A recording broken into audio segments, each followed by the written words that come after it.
प्रयास नहीं करते, आत्मिक तौर पर प्रयास नहीं करते। इस करके असीं विच ही रह जाते, अधूरे रह जाते, क्योंकि संसार दे विच साडीआं समस्यावां ही इन्नियां पालियां होईआं, असीं इन्नियां जरूरतां वधा लईआं, असीं जिहड़ा साडा जीवन है, मनुष्य जीवन, मनुੱਖ ਦਾ जीवन है, ਇਹਨੂੰ ਅਸੀਂ ਇੰਨਾ ਉਲਝਾ ਲਿਆ ਕਿ ਅਸੀਂ ਇਹਦੇ ਵਿੱਚੋਂ ਨਿਕਲ ਹੀ ਨਹੀਂ ਸਕਦੇ। ਇਹ ਅਸੀਂ ਆਪ ਹੀ ਉਲਝਾਇਆ, ਸਾਨੂੰ ਕਿਸੇ ਨੇ ਉਲਝਾਇਆ ਨਹੀਂ ਹੈ। ਅਸੀਂ ਸਾਡੀਆਂ ਸਮੱਸਿਆਵਾਂ, ਜ਼ਰੂਰਤਾਂ, ਦਿਖਾਵਾ, ਬੜੱਪਨ, ਇਸ ਮਾਮਲਿਆਂ ਨੂੰ ਲੈ ਕੇ ਅਸੀਂ ਉਲਝੇ ਹੋਏ ਹਾਂ। ਜਿੰਨੀਆਂ ਜ਼ਰੂਰਤਾਂ ਜ਼ਿਆਦਾ ਹੋਣਗੀਆਂ ਉਹਨਾਂ ਬੰਦਾ ਪਰੇਸ਼ਾਨ ਰਹੂ, ਕਿਉਂਕਿ ਧਨ ਕਮਾਉਣ ਵਾਸਤੇ ਭੱਜ ਦੌੜ ਕਰਨੀ ਪਊਗੀ, ਹੇਰਾ ਫੇਰੀ, ਬੇਈਮਾਨੀ, ਠੱਗੀ, ਚਲਾਕੀ ਕਰਨੀ ਪਏਗੀ, ਮਿਲਾਵਟਾਂ ਕਰਨੀਆਂ ਪੈਣਗੀਆਂ। ਇਸ ਕਰਕੇ ਜਿਹੜੇ ਲੋਕ ਮੇਰੀ ਵੀਡੀਓ ਦੇਖ ਰਹੇ ਹੈ, ਮੈਂ ਤਾਂ ਉਹਨਾਂ ਨੂੰ ਇਹੀ ਸਲਾਹ ਦਊਂਗਾ ਵੀ ਆਪਣੀਆਂ ਜ਼ਰੂਰਤਾਂ ਨੂੰ ਸੀਮਿਤ ਰੱਖੋ ਔਰ ਖਰਚੇ ਘਟਾ ਕੇ ਰੱਖੋ। ਫਾਲਤੂ ਦੇ ਦਿਖਾਵੇ ਵਾਲੇ ਜਾਂ ਆਪਣਾ ਸਟੇਟਸ ਬਣਾਉਣ ਵਾਲੇ ਵਾਸਤੇ ਤੁਸੀਂ ਆਪਣੀ ਖੂਨ ਪਸੀਨੇ ਦੀ ਕਮਾਈ ਖਰਾਬ ਨਾ ਕਰੋ, ਕਰਜ਼ੇ ਤੋਂ ਮੁਕਤ ਰਹੋ ਔਰ ਇੱਕ ਸਾਦਾ ਜੀਵਨ ਬਤੀਤ ਕਰੋ। ਸਾਦੇ ਜੀਵਨ ਨੂੰ ਬਤੀਤ ਕਰਦੇ ਹੋਏ ਹੀ ਅਸੀਂ ਪਰਮੇਸ਼ਵਰ ਦੀ ਭਗਤੀ ਕਰ ਸਕਦੇ ਹਾਂ। ਉਹਦੇ ਨਾਲ ਸਾਨੂੰ ਬਹੁਤ ਲਾਭ ਮਿਲੂਗਾ। ਜਿਹੜਾ ਇਸ ਕੰਮ 'ਚ ਲੱਗੂਗਾ ਉਹਨੂੰ ਪ੍ਰਾਪਤੀ ਉਹਨੂੰ ਹੀ ਹੋਣੀ ਹੈ, ਦੂਸਰਿਆਂ ਨੂੰ ਨਹੀਂ। ਪਰਮੇਸ਼ਵਰ ਨੂੰ ਅਸੀਂ ਸਾਨੂੰ ਕੋਈ ਦਿਖਾ ਨਹੀਂ ਸਕਦਾ, ਇਹ ਪਰਮੇਸ਼ਵਰ ਦੇ ਸਾਨੂੰ ਕੋਈ ਦਰਸ਼ਨ ਕਰਾ ਨਹੀਂ ਸਕਦਾ। ਇਹਦੇ ਸਾਡੀ ਆਤਮਾ ਨੇ ਦਰਸ਼ਨ ਖੁਦ ਕਰਨਾ। ਸਵੈਂ ਭੂ ਆਤਮਾ ਨੇ ਹੀ ਪ੍ਰਗਟ ਹੋਇਆ, ਆਪ ਪ੍ਰਗਟ ਹੋਣਾ, ਆਤਮਾ ਨੇ ਹੀ ਪਰਮਾਤਮਾ ਦੇ ਦਰਸ਼ਨ ਕਰਨੇ ਨੇ। ਪਰਮਾਤਮਾ ਦੇ ਦਰਸ਼ਨ ਕੋਈ ਸੰਤ ਮਹਾਤਮਾ ਕਿਸੇ ਵੀ ਢੰਗ ਨਾਲ ਤੁਹਾਨੂੰ ਇਸ ਸੰਸਾਰ ਦੇ ਵਿੱਚ ਨਹੀਂ ਦਿਖਾ ਸਕਦਾ। ਇਹਨੂੰ ਤੁਸੀਂ ਆਪ ਦਰਸ਼ਨ ਕਰਨੇ ਆ, ਆਪ ਆਪਣੀ ਆਤਮਾ ਨੂੰ ਪ੍ਰਗਟ ਕਰਨਾ ਹੈ। ਭਜਨ, ਸਿਮਰਨ, ਜਪ ਤਪ ਕਰਕੇ ਸੰਯਮ ਨਾਲ ਤਾਂ ਤੁਹਾਨੂੰ ਪਰਮੇਸ਼ਵਰ ਦੀ ਪ੍ਰਾਪਤੀ ਸੰਭਵ ਹੈ। ਅੱਜ ਬਾਊ ਜੀ ਹਰਿਦੁਆਰ 'ਚ ਸਾਨੂੰ ਮਿਲੇ ਆ। ਮੈਂ ਹਰ ਹਫਤੇ ਹਰ ਇੱਕ ਹਫਤਾ ਹਰ ਸਾਲ ਇਹਨਾਂ ਦਿਨਾਂ ਦੇ ਵਿੱਚ ਅਪ੍ਰੈਲ 'ਚ ਮੈਂ ਸੰਤ ਮਹਾਤਮਾ ਦੀ ਸੰਗਤ ਕਰਦਾ ਹਾਂ। ਅਸੀਂ ਆਪਸ 'ਚ ਵਿਚਾਰ ਵਟਾਂਦਰਾ ਕਾਫੀ ਕਰਦੇ ਹਾਂ। ਇਹਨਾਂ ਦੇ ਵੀ ਵਿਚਾਰ ਹੁੰਦੇ ਆ, ਮੇਰੇ ਵੀ ਵਿਚਾਰ ਹੁੰਦੇ ਆ, ਹੋਰ ਵੀ ਸੰਤ ਮਹਾਤਮਾ ਦੇ ਦਰਸ਼ਨ ਹੁੰਦੇ ਆ ਤੇ ਬਹੁਤ ਸਾਰੇ ਸਵਾਲਾਂ ਦੇ ਜਵਾਬ ਹੁੰਦੇ ਆ। ਵਿਚਾਰ ਵਟਾਂਦਰਾ ਹੁੰਦਾ ਤੇ ਗਿਆਨ 'ਚ ਵਾਧਾ ਹੁੰਦਾ। संत को संत मिले, साधु को साधु मिले, ज्ञान बढ़ जाता है। तो मेरा हर साल 7-8 दिन का मेरा टूर होता है हरिद्वार का। वैसे भी मैं आਉਂਦਾ ਰਹਿੰਦਾ ਤੇ ਮੈਂ ਇੱਧਰ ਉੱਧਰ ਨਹੀਂ ਘੁੰਮਦਾ। ਮੈਂ ਸੰਤ ਮਹਾਤਮਾ ਦੇ ਨਾਲ ਗੱਲਾਂ ਬਾਤਾਂ ਮਾਰਦਾ, ਇਹਨਾਂ ਦੀਆਂ ਸਮੱਸਿਆਵਾਂ ਸੁਣਦਾ, ਇਹਨਾਂ ਦੀਆਂ ਇੱਥੇ ਰਹਿ ਕੇ ਸਮੱਸਿਆਵਾਂ ਕੀ ਨੇ, ਘਰ ਛੱਡ ਕੇ ਇਹਨਾਂ ਨੂੰ ਕੀ ਮਿਲਿਆ, ਘਰ ਛੱਡਣਾ ਚਾਹੀਦਾ ਹੈ ਕਿ ਨਹੀਂ ਛੱਡਣਾ ਚਾਹੀਦਾ। ਸੋ ਇਹ ਬਹੁਤ ਸਾਰੀਆਂ ਗੱਲਾਂ ਹੈਗੀਆਂ। ਅਸੀਂ ਆਪਸ ਵਿੱਚ ਵਿਚਾਰ ਕਰਦੇ ਰਹਿੰਦੇ ਹਾਂ। ਜਦੋਂ ਆਪਸ 'ਚ ਗੱਲ ਹੁੰਦੀ ਹੈ ਤਾਂ ਹੀ ਸਮੱਸਿਆਵਾਂ ਦਾ ਪਤਾ ਚੱਲਦਾ। ਲੇਕਿਨ ਮੇਰਾ ਜਿਹੜਾ ਵਿਚਾਰ ਹੈ ਧਰਮ ਦੇ ਬਾਰੇ 'ਚ, ਉਹ ਪਰਮੇਸ਼ਵਰ ਦੀ ਪ੍ਰਾਪਤੀ ਹੈ ਜਿਹੜੀ ਗ੍ਰਸਥ ਦੇ ਵਿੱਚ ਸੰਭਵ ਹੈ। ਤੁਸੀਂ ਆਪਣੇ ਘਰ ਪਰਿਵਾਰ ਦੇ ਵਿੱਚ ਰਹਿੰਦੇ ਹੋਏ ਪਰਮੇਸ਼ਵਰ ਦੀ ਪ੍ਰਾਪਤੀ ਵੱਲ ਤੁਸੀਂ ਵੱਧ ਸਕਦੇ ਹੋ ਸਕਦਾ ਹੈ ਇੱਕ ਜਨਮ 'ਚ, 2 ਜਨਮ 'ਚ, ਤੀਸਰੇ ਜਨਮ 'ਚ, ਚੌਥੇ ਜਨਮ 'ਚ ਤੁਹਾਨੂੰ ਪਰਮੇਸ਼ਵਰ ਦੀ ਪ੍ਰਾਪਤੀ ਹੋ ਜਾਏ ਔਰ ਤੁਹਾਨੂੰ ਮੋਕਸ਼ ਪ੍ਰਾਪਤ ਹੋ ਜਾਏ। सनातन के बारे में आपका क्या विचार है? सनातन तो देखो जी, सनातन ਜਿਹੜਾ ਹੈ, जो सत्य है, जो सच है, वो सनातन है। सनातन का मतलब तो यही कहा गया है कर्मों के अनुसार जन्म और मृत्यु, ये होनी यही सनातन है। कर्मों के अनुसार जन्म और मृत्यु, नई नई योनि का प्राप्त होना और फिर कर्म करना, फिर योनि का प्राप्त होना, ये इसे सनातन कहा गया। ज्ञान है, ज्ञान को सनातन कहा गया है। देखिए जी, ये तो भारत की राजनीति है। मेरा विचार तो यही है, ये हिंदू राष्ट्र था, हिंदू राष्ट्र होना ही चाहिए। जैसे दुबई है, उसमें हिंदू राष्ट्र, उनके अपनी मतलब अपना राष्ट्र है, तो हमें भी तो अपना राष्ट्र होना चाहिए। इसके बारे में आपकी नहीं, ये हिंदू राष्ट्र ही तो था, हिंदू राष्ट्र था।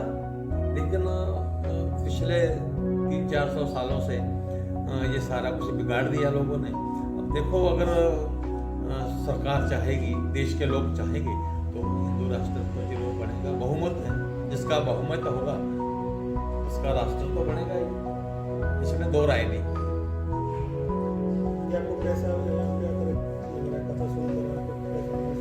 देखो ये एक धार्मिक कार्यक्रम होता है कथा में भी, उसमें कोई बातें खास तो नहीं होती, पर लोग फिर भी आनंद लेने आते हैं दूर दूर से। कथा का मतलब यही होता है कि हम धर्म से जुड़ने का प्रयास करें। वो क्या होता है धर्म, ये धर्म से जोड़ने वाली बात है कि हम इस पथ पर चलने लगे, मोक्ष के पथ पर। कथा धार्मिक का मतलब है मोक्ष के पथ पर चलना। इसे गुरुमुखी में मोक्ष कहा गया है, मोक्ष, और संस्कृत में इसे मोक्ष कहा गया है। जो जन्म और मृत्यु से छुटकारा हो जाए आत्मा का, उसे मोक्ष कहा है।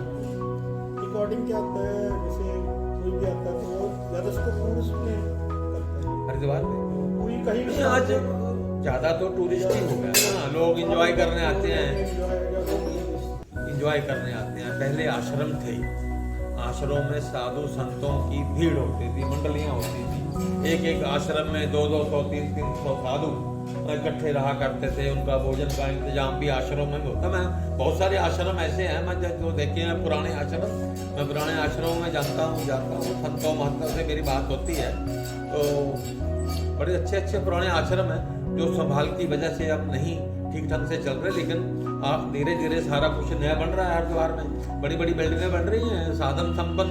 अब आश्रमों को होटल का दर्जा मिल रहा है, साधन संपन्न, एसी लग रहे हैं, पंखे एसी कूलर सब, बढ़िया भोजन मिल रहा है। अब वो पहले वाली बात नहीं रही कि नीचे बैठ के भोजन खाया, लोग टेबलों पे भोजन खाते हैं। लेकिन ये वैसे एक अच्छी बात है, लोगों को हरिद्वार में सस्ता भोजन, सस्ती राइस मिल रही है।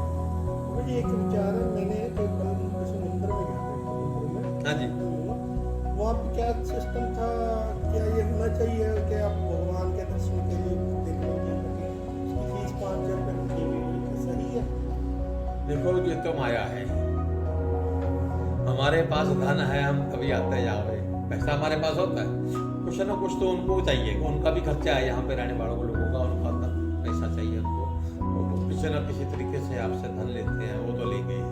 क्योंकि आज वो पहले वाली बात नहीं है भी आश्रमों के पास पहले धन बहुत होता था, बहुत सेठ लोग आते थे, दे जाते थे। आजकल लोगों के अपने खर्चे नहीं पूरे हुए, वो संत आश्रमों में क्या दान करेंगे, वो उनके अपने खर्चे नहीं पूरे हो रहे। लेकिन फिर भी मैं तो यही कहूँगा भी जो लोग जहाँ हरिद्वार में आए और यहाँ आश्रमों में साधु संतों को दान के रूप में उनकी सहायता करके जरूर जाएं, क्योंकि ये हमारे बुजुर्ग हैं जो धर्म के लिए यहाँ बैठे हैं, आत्मज्ञान के लिए बैठे हैं, मोक्ष के लिए बैठे हैं। इनका बड़ा प्रताप है, ये भक्ति करते हैं, तो हमें इनका मानादर तो करना चाहिए। मैं सभी जो हरिद्वार में आते हैं यही कहूँगा कि दान दक्षिणा का खुले मन से इनको दिया करो, बहुत अच्छी बात है। आपका बहुत बहुत धन्यवाद। जो हरिद्वार में आएंगे, श्रद्धालु हरिद्वार में आए, वो साधु संतों के दर्शन करें, उनको दान दक्षिणा दें, आश्रमों में जाएं और धर्म का लाभ प्राप्त करें, क्योंकि हरिद्वार धर्म नगरी है। चाहे आज धर्म की यहाँ कमी हो गई है, लेकिन आने वाले समय में धर्म बढ़ेगा।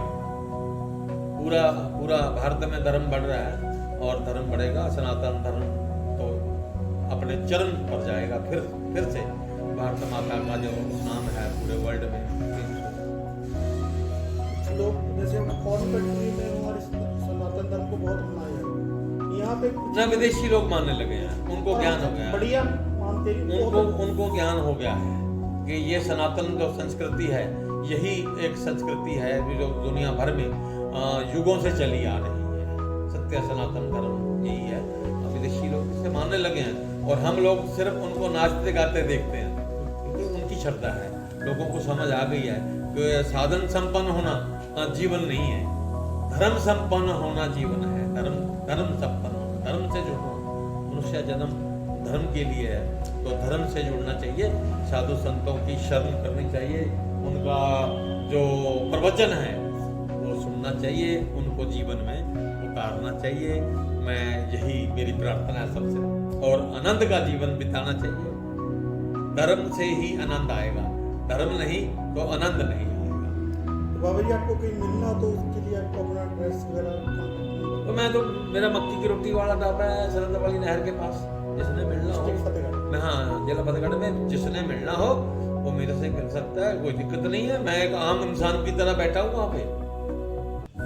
मैं कोई स्पेशल, मेरी कोई ड्रेस कोड नहीं है मेरा, या मिलने को मेरे कोई परेशानी नहीं है। मैं तो आम इंसान की तरह बैठा तो हूँ। आपके पास कुछ वेद है जो संस्कृत में है? हाँ हाँ, मेरे पास पुरातन ग्रंथ हैं, मुझे वो हरिद्वार से ही मिले हैं। साधु संतों ने मेरा ज्ञान, मेरी समझ देख के मेरे को दिया है कि आप इसके प्रार्थी हो, आप इनकी संभाल कर सकते हो, इनको पढ़ो। मेरे पास ऐसे ग्रंथ हैं जो ज्ञान देते हैं, तो मैं ज्ञान प्राप्त करता हूँ। एक आपने सिद्धि पा रखी है? कौन सी? वो बता रहे थे कुछ सिद्धि आपने। नहीं, सिद्धियां विद्धियां की कोई बात नहीं होती मेरे पास। आत्म ज्ञान की बात है। सिद्धियां सुद्धियां तो छोटे छोटे बातें होती हैं। सिद्धि विद्धि का हमारे से कोई साथ, मेरा कोई साथ नहीं है ना। आत्म ज्ञान की बात है, मोक्ष है और आत्म ज्ञान है, बस। सिद्धियां विद्धियां तो इंसान को उल्टा फंसाती हैं संसार में, उससे बचना चाहिए। ये अभी ये कबीर आश्रम जी हैं, संत महात्मा मेरे बहुत से, मेरा प्रेम है जहाँ पे। मैं जहाँ आप मेरे को मिले हो, मैं आता रहता हूँ, उनके पास बैठता रहता हूँ। तो इनको बड़ी कृपा है हमारे ऊपर, समझ देते हैं, नॉलेज देते हैं, ज्ञान मिलता है। अगर किसी बुजुर्ग के पास बैठेगा वो हमें कुछ ना कुछ तो समझाएगा। तो मैं तो हर साल हरिद्वार आता हूँ और मेरी श्रद्धा भी है। मैं सभी तीर्थों में जाता हूँ, ये नहीं कि मैं हरिद्वार आता हूँ। मैं सभी जहाँ भी कोई तीर्थ मुझे लगता है कि मेरे को जाना है, मैं जाता। क्या है, श्रद्धा है, प्रभु की माया है, सब देखते हैं, आनंद लेते हैं।